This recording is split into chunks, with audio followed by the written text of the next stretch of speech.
साथियों, जय हिंद, जय भारत, वंदे मातरम। मैं आपका साथी वेटरन ओम प्रकाश जैसलमेर से माफ़ी के साथ शुरू करता हूं कि राजनीतिक पार्टियों के जो चहेते लोग हैं, मतलब वोट तो हम भी देते हैं, लेकिन थोड़ा सा क्या कि अपने आँख कान नाक गिरवी नहीं रखते हैं, बस इतना ही करते हैं। बाकी हम अपनी आत्मा से भी जिंदा रहते हैं। तो कोई भी बुरा ना माने, ना कांग्रेस का, ना बीजेपी का, ना आपका, ना सपा का, ना कोई और का, किसी भी पार्टी का। अगर कोई मेरे मुंह से या मेरे कोई एडिट वीडियो से अगर किसी की भावना आहत होती है, तो वो वैसे भी मैं तो किसी को सब्सक्राइब मांगता ही नहीं हूँ। वो मेरा वीडियो भी छोड़ सकता है, कोई इसने सब्सक्राइब कर लिया तो वो भी छोड़ सकता है। और मुझे वही है कि जिनको देखना वो देख लेंगे। तो सबसे पहले तो हम आज आएंगे उसी खेल के मुद्दे पे।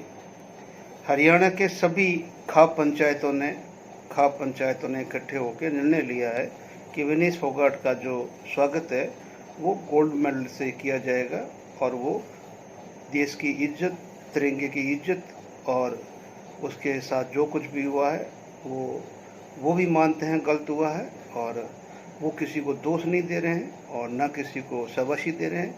लेकिन फिर भी उस लड़की की हिम्मत के ऊपर, क्योंकि वो भारत की बेटी है और उसने जो कर दिखाया है, और कुछ नहीं तो कम से कम एक महिला रेसलर पूरे मतलब जब से ओलंपिक के इतिहास में पहली बार वो कम से कम फाइनल में पहुंची है, उसके लिए भी अगर उसको गोल्ड या कुछ भी दे तो ये इस देश का नाम उसने किया कि वो पहली महिला है जो फाइनल में पहुंची है। चाहे वो गोल्ड जीत पाती नहीं जाती, वो बात की बात है। दूसरी बात, ये मुद्दा अभी भी जो अंतर्राष्ट्रीय जो अपना स्पोर्ट्स कोर्ट है उसके अंदर अभी भी है, और उसके अंदर हरीश साल्वे जी पैरवी के लिए वहाँ पहुँच चुके हैं। और साथ में ये भी है कि उसकी डेट भी आगे के लिए ले ली गई है। और दूसरा ये भी है कि देखो, किसी को लगे न लगे, क्योंकि हरीश साल्वे जी पहले बीजेपी के सॉलिसिटर जनरल भी रह चुके हैं, और जो बीजेपी एडवोकेट या वकीलों की जो लॉबी है उसमें से एक मुख्य अधिवक्ता है और बहुत सीनियर अधिवक्ता है। मैं उनकी इज्जत करता हूं, लेकिन यहाँ एक सीधा संदेश जाता है कि कल को अगर कोर्ट के द्वारा सिल्वर मेडल अप्रूव हो जाता है तो इसमें ये मैसेज हरियाणा के चुनाव में ज़रूर जाएगा कि देखो, देश की बेटी के साथ ओलंपिक में षड्यंत्र हुआ था या कुछ भी हुआ था। ये सरकार ही आरोप लगाएगी ओलंपिक के ऊपर, और हमने केस लड़के उस बेटी को अपना हक दिलाया, और अभी आप उनका हक है जो वोटों के द्वारा उनको चुन के और हरियाणा में जीता हो। तो ये मैसेज तो बहुत जल्दी आपके पास आने वाला है। मुझे 99% है कि वो केस जीतेंगे और ये आपके पास में बहुत जल्द मैसेज आ जाएगा। अभी पीछे एक मैं क्लिप डाली है, जो हमारा एक निगम है रिजर्व बैंक का, जो अपने नोट छापने वाला मुद्रण विभाग, उनको मतलब सेंट्रल गवर्नमेंट ने एक जो लगभग जो एक मतलब जस्ट लाइक इन्फो होती है उस टाइप की इन्फो दी है, और वो लेटर भी पूरा है उस फॉर्मेट में। आपने सबने देखना है कि कहीं भी भारत सरकार का जो होता है 3 सिरों वाला जो स्टैंप होता है वो कहीं पर भी नहीं है, तो वो एक उनका पर्सनल जो प्राइवेट लिमिटेड का लोगो ऊपर लगा हुआ है। तो उसके अंदर 3% जो अप्रूवल है जो वो डिक्लेयर हो चुका है, लेकिन सरकार कब करेगी ये अपने को पता नहीं है। लेकिन उन्होंने अपने कर्मचारियों को 3% से 53 मतलब 50 से 53 के लिए मतलब ये उनको संदेश दे दिया है कि भाई ये होने वाला है। लोग इसको लेके अभी आगे वीडियो आएंगे और उसको कंफर्म बना के, और लोग आपसे मतलब वो वीडियो के सहारे आपको वो करेंगे। लेकिन जब तक सरकार का अपना नोटिफिकेशन नहीं निकलता है तो प्लीज़ आप है जो उसको मतलब वो करें।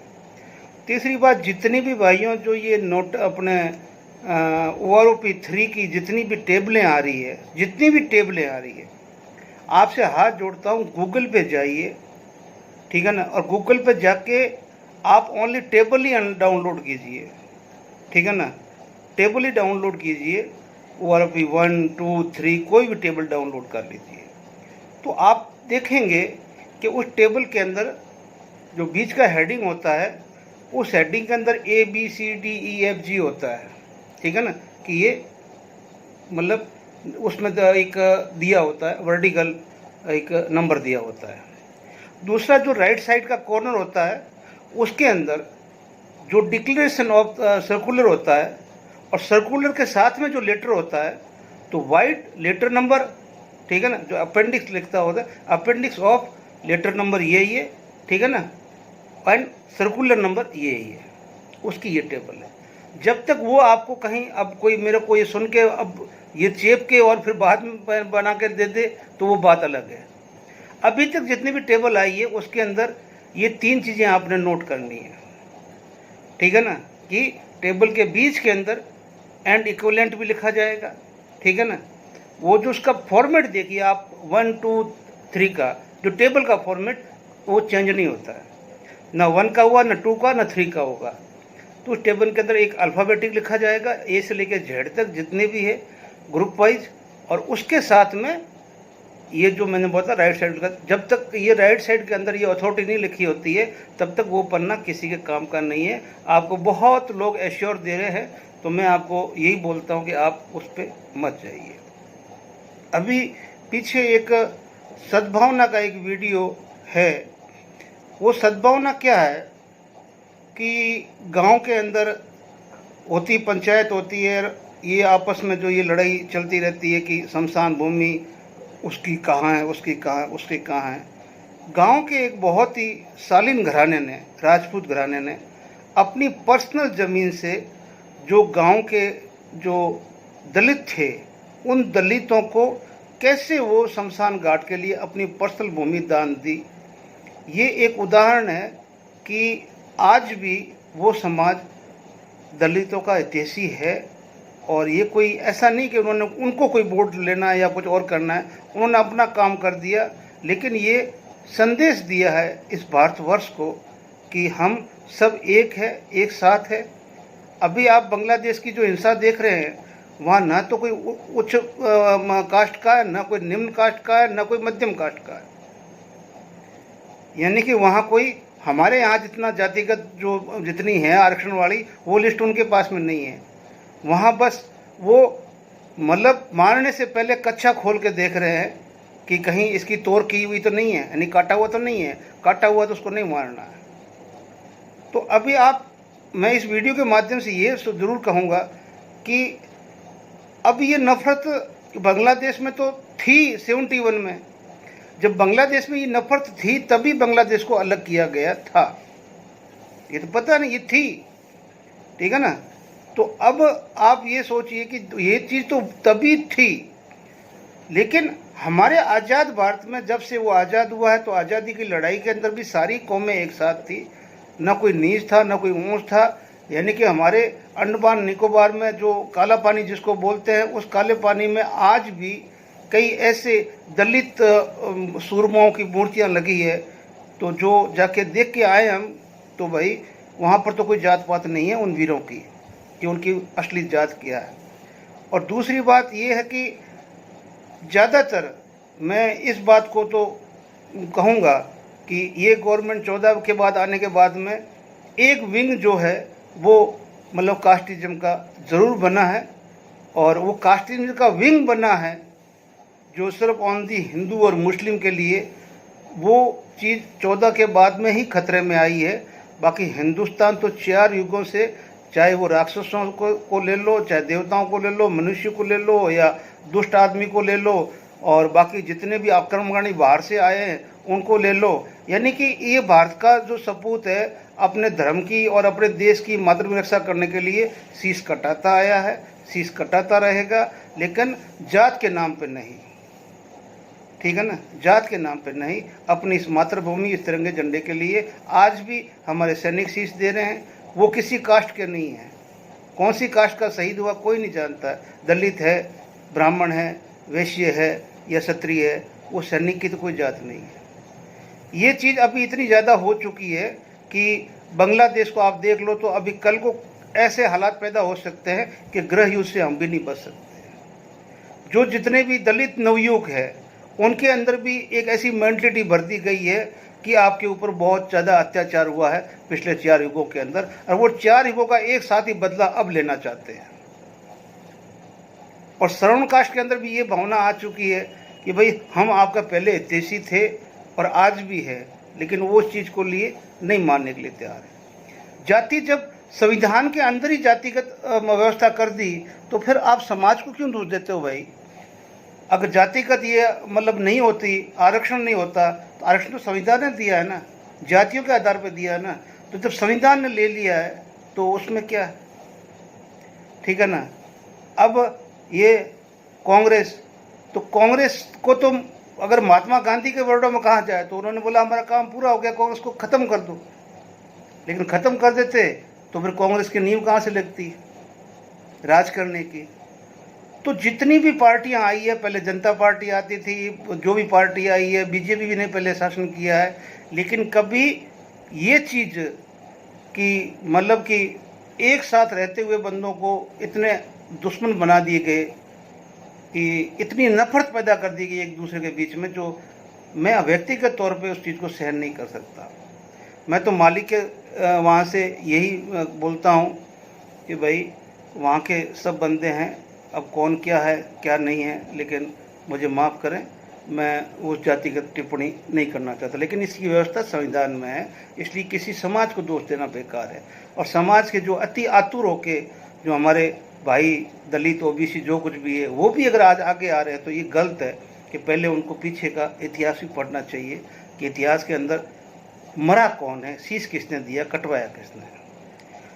चलो आगे हम बढ़ते हैं कि जो अपने अग्निवीर या अग्निपथ स्कीम को जैसे मोदी जी ने सेना को ऊपर डाल दिया कि भी इसमें सरकार का कोई रोल नहीं है, सेना ने किया था, इसके ऊपर एक डिबेट वर्ल्ड फोरम के ऊपर पत्रकारों की हुई थी। उसमें एक सीनियर पत्रकार है, तो उसने जो शब्द बोले हैं वो शब्दों का मैं समर्थन नहीं करता हूँ, लेकिन मैं ये भी चाहता हूँ कि उन शब्दों को आप भी सुने और अपने दिल से सुने। भले उसको भी गाली दें, मुझे भी गाली दें, लेकिन देश के हित में है कि स्कीम कहाँ से आई, कैसे नहीं आई, आप सब जानते हुए भी सेना को इसके अंदर दोषी ठहराना गुनाह है। और अब सेना को ठहरा दिया तो सैन्य अधिकारियों की तरफ नफरत की भावना से OR देखने लगे, जेशु देखने लगे। और आज हम रिटायर्ड जो पूर्व सैनिक है, हम भी 2 भागों में बटे हुए बैठे हैं। आधे बोलते हैं कि नहीं ये स्कीम अच्छी है, आधे बोलते हैं स्कीम ठीक नहीं है। ये भविष्य बताएगा कि ये अच्छी है या बुरी है। या जो बंदे वहाँ पर कमांड कर रहे हैं, कमांड का मतलब होता है जो सेक्शन हमारा एक लेफ्टिनेंट लेके जाता है 10 आदमी, या प्लाटून हवलदार जो 40 आदमी प्लाटून हवलदार होता है, या प्लाटून कमांडर होता है, या जो भी पोस्ट के ऊपर है, तो जो उनको कमांड कर रहा है, किस तरह से वो अग्निवीर को लेकर चल रहा है, उनकी जो रिपोर्टें आ रही है वो बहुत ही खेदजनक है। और वहाँ पे अभी तक 11 आदमी अभी तक 2 साल के अंदर सुसाइड कर चुके हैं, लेकिन ये रिपोर्ट गवर्नमेंट बाहर नहीं आने दे तो क्या करें। आप सोचो मुझे कहाँ से पता चली, तो साहब ये इंटरनल सोर्स है कि हुआ है, ठीक है ना। 2 शहीद प्रॉपर हुए हैं, ठीक है ना, लेकिन 11 शहीद भी हुए, अपने सुसाइड भी किया। और कुछ लोग आके वापस गए भी नहीं, उसकी गिनती नहीं है, वो गवर्नमेंट बताएगी नहीं, गिनती बना देगी। वो तो एक अच्छा था कि वो डकैत बन गया इसलिए वो सामने आ गया, डकैत बन गया इसलिए सामने आ गया। अब आते हैं कि अभी हमने ORP 3 के लिए करना क्या है आखिर। तो साहब FEA ने पहल कर दी है। सबसे पहले FEA ने अपने अलायंस जितने भी संगठन हैं उनको एक एडवाइजरी पत्र लिखा है, और अब उस एक मसौदे का पत्र भी जाएगा उनको, और वो पत्र सारे के सारे संगठन डिफेंस मिनिस्टर को लिखेंगे, जो कि हमारे राष्ट्रीय अध्यक्ष जी सरदार अर्जुन सिंह राठौड़ साहब ने जो प्लान बनाया है कि पहले एक मीटिंग अगर रक्षा मंत्री हमारी मान ले तो हम फिर एक बार रक्षा मंत्री से मिलके अपनी बात को रखें, क्योंकि उनका भी कहना यही है कि तकरीबन सारे कोर्ट में केस जा चुके हैं, बाहर कुछ है नहीं, जो भी कुछ थोड़ा बहुत बाहर है उसके बारे में हम सरकार को सोचाएं, मनाएं कि जो मिनिमम जितना आप कर सकते हो उतना तो आप कीजिए, ठीक है ना। कोर्ट वाले तो आप कुछ नहीं कर सकते। तो इसलिए मैं वीडियो को ज़्यादा लंबा न करते हुए आपको सभी को विश्वास दिलाता हूँ कि आप अफवाहों से दूर रहें। ना ORP 3 का कुछ हुआ है, ना डीए का कुछ हुआ है, ना हमारे 50% विले का कुछ हुआ है, ना हमारे मतलब 8वें पे कमीशन का कोई नामो निशान है, और न आपका 18% जो डीए जो कटा था कोविड के टाइम में, उसका कम से कम संसद के अंदर 6 बार जवाब आ चुका है, 6 बार, ठीक है ना, 20 के बाद में, कि उसके बारे में कोई मतलब बात करने की जरूरत नहीं है कि वो नहीं मिलेगा, ठीक है ना। तो इसलिए प्लीज़ मुझे इसमें गलती है तो क्षमा करें, और विशेष तौर से पीछे जो 1-2 क्लिप है वो काफ़ी हार्ड है, और जिसने बोल ली है, लेकिन मुझे लगता है कि उसको मुझे लगाना चाहिए, और इसके लिए मैं माफ़ी चाहता हूँ। धन्यवाद। जय हिंद, वंदे मातरम। साथियों, जय हिंद। ये एक प्राइवेट लिमिटेड निगम है, भारतीय रिजर्व बैंक नोट मुद्रण लिमिटेड, और ये एक निगम है, और इसका एक सर्कुलर निकला 05। ये भारत सरकार का, केंद्र सरकार का नहीं है, प्राइवेट लिमिटेड यानी निगम का। उसमें जो नोट छापने वाले कर्मचारी होते हैं, उसमें जो सेक्शन में वो है, जो उसके लिए सर्कुलर है, जिसके अंदर ये दिया गया है कि आपको 3% है जो आपकी महंगाई है, जो 7/8/2004 में मतलब ये अनुमोदन प्राप्त हुआ है। क्या हुआ है? अनुमोदन, सैंक्शन नहीं हुआ है। इसलिए 50 से 53, हाईलाइट देखना, 50 से 53 तक आपको है जो ये मतलब लागू हुआ है। तो ये आपने, अब लोग इसको लेके आपको है जो कई वीडियो बनाएंगे, बहुत वीडियो बनाएंगे, जबकि ये केंद्र सरकार से और केंद्र सरकार के डिक्लेरेशन डीए से इसका कोई मतलब नहीं है। इसलिए आप ध्यान रखें और किसी के चक्कर में ना आए। इसके ऊपर देखना, बहुत वीडियो बनेंगे। दोस्तों, फेडरेशन ऑफ वेटरन एसोसिएशन के अध्यक्ष अर्जुन सिंह साहब ने अपने सभी एसोसिएशन, यानी पूरी फेडरेशन के जितने भी मतलब एसोसिएट संस्थान हैं, उनको सभी को एक चिट्ठी लिखी है 11 तारीख को, यानी कि कल को। और उसके अंदर है जो आप ये सोचिए कि उन्होंने सभी को यही लिखा है कि वो एक फॉर्मेट भेजेंगे, और जितने भी एफईए के जो अलायंस जो है और संघ के अध्यक्ष है, वो सारे उस फॉर्मेट के अनुसार जो डिफेंस मिनिस्टर को चिट्ठी लिखें, ठीक है ना। सभी अपने अपने जितने भी एफईए फेडरेशन के एसोसिएट जितने भी है, वो सारे लिखें। उसका फॉर्मेट अभी कुछ टाइम बाद, यानी कि कुछ ही समय पर, साथ ही 2-4 दिन के अंदर अर्जुन साहब भेजेंगे। और सभी से रिक्वेस्ट है कि वो डिफेंस मिनिस्टर के साथ पास भेजें, ताकि डिफेंस मिनिस्टर के साथ में हमारे एक मतलब जो कुछ बंदों के साथ में जाके और हमारे जो मुद्दे हैं वो डिस्कशन किए जा सकें, और कुछ न कुछ उसका परिणाम निकले। सबसे पहले हम डिफेंस मिनिस्टर से बात करना चाहते हैं। ये एफईए का अध्यक्ष का निर्णय है, और वो चाहते हैं कि सारे एयरलाइंस चिट्ठी लिख दें, और उसके बाद में सरकार जो हमारे जो भी मतलब डेलीगेट को बुलाएगी तो हम बात कर लेंगे। जय हिंद, जय भारत। साथियों, ये बीकानेर का एक गांव है, किलचू देवडान में।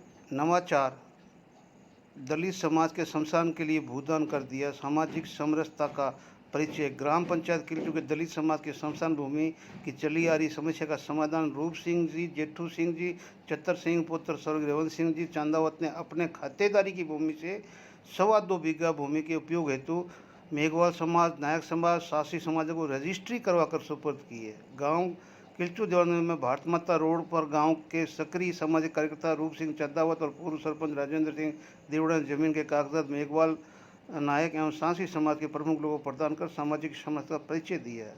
देखो दोस्तों, ये एक गांव की समस्या इतनी बड़ी थी कि शमशान घाट में अगर कोई आदमी जाता तो आखिरी जगह वही है इंसान की, उस पार्थिव देह की, उसको भी जगह नहीं थी। आज के इस कलयुग के अंदर आप देख सकते हो कि वो अपने मृतकों को कहाँ लेके जाए।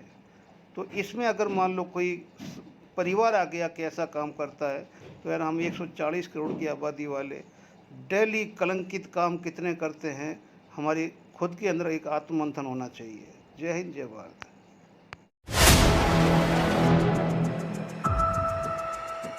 जी संजीव जी, मैं पहले साफ साफ कहूं तो मुझे लगता है कि देश को इस वक्त सबसे कायर प्रधानमंत्री मिला हुआ है। जहां उन्हें जवाब देना चाहिए था, संसद के भीतर उन पर सवाल उठाया था राहुल गांधी ने और विपक्ष ने, वहां तो उनके मुंह में दही जम गया। जाके उन सैनिकों के बीच में बात कर रहे हैं, उनके जख्मों पर नमक छिड़क रहे हैं, जहां आपको उनके शौर्य, उनकी वीरता की बात करनी चाहिए थी, वहां आप अपनी राजनीति कर रहे हैं। आप कह रहे हैं सेना ने रिफॉर्म किया अग्निपथ, इससे बड़ा झूठ कोई नहीं है। नरेंद्र मोदी खुलेआम झूठ बोलते हैं और उस झूठ को वो सेना के बीच में पहुंचा दिया उन्होंने। सेना का इस्तेमाल इसके लिए नहीं होना चाहिए। वो जब ये कहते हैं कि सेना ने रिफॉर्म किया, और जनरल नरवणे ने लिखा कि हम चौंक गए थे जब ये फैसला आया। जी जी आदत रही है नरेंद्र मोदी की, ये आदत है कि कभी किसी से पूछते नहीं है, और देश के साथ जब सेना को लेकर के जो उन्होंने फैसले किए हैं वो भी इसी का प्रमाण है। अब मैं एक बात पूछता हूं कि आपके पास, आपको सेना बूढ़ी होती लग रही है तो सबसे पहले आप छोड़ दो ना, आप भी बूढ़े हो गए हो, आपकी भी जवान लड़खड़ाने लगी है।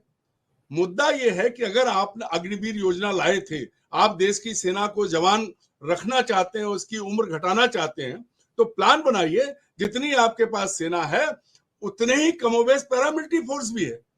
आपके पास सीआरपीएफ है, बीएसएफ है, आईटीबीपी है, एसएसबी है, सीआईएसएफ है, असम राइफल्स है, तमाम है। अगर आपकी नीयत ठीक थी और बुद्धि ठीक थी तो आप ये करते कि हम सेना को जवान रखना चाहते हैं, सेना में जो जवान 10 साल नौकरी करेगा उसको फिर हम पैरामिलिट्री फोर्सेस में जो जाना चाहेगा।